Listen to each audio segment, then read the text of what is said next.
আসসালামু আলাইকুম। নাজিম গ্রাফিক্স জোনের পক্ষ থেকে আপনাকে জানাচ্ছি আন্তরিক শুভেচ্ছা ও অভিনন্দন।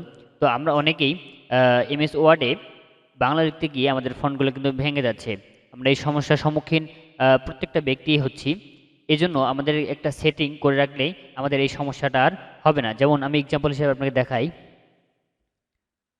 আমাদের যদি আমি লিখি এবং একটা স্পেস দিই বা একটা এন্টার দিই, কিন্তু আমাদের এখানে ফন্টটা ভেঙে গেছে, এখানে জায়গাত ও হয়ে গেছে। তো এই সমস্যাটা আমরা কিভাবে সলভ করতে পারি? তো চলুন তাহলে শুরু করি। আমরা এখান থেকে আসবো ফাইলে। ফাইলে আসার পরে এখান থেকে অপশন, যে অপশনটা রয়েছে এটা ক্লিক করব। ক্লিক করে এখানে প্রোফিং এখানে একটা ক্লিক করব। ক্লিক করার পর এখানে অপশন দেখাচ্ছে অটো কারেকশন। এই অটো কারেকশনে একটা ক্লিক করব। ক্লিক করার পরে আমাদের এখানে যে টিকমার্কগুলো দেওয়া আছে, আমরাকে এই টিকমার্কগুলো হয়তোবা দেওয়া থাকবে, এগুলা কিন্তু আমাদের প্রত্যেকটা টিকমার্কে আমরা উঠাই দিলাম। দেওয়ার পরে আমরা এখানে ওকে যে বাটন রয়েছে, সে ওকে বাটনে একটা ক্লিক করব। ক্লিক করে আমরা এখানে আবারও ওকে বাটনে ক্লিক করব। ক্লিক করার পর আমরা এন্টার দিয়ে যদি আমরা লিখি আমাদের, এখন কিন্তু আর ফন্ট ভাঙবে না। যে কোনো বাংলা লিখেন, আপনাদের এরকম সমস্যা আর হবে না।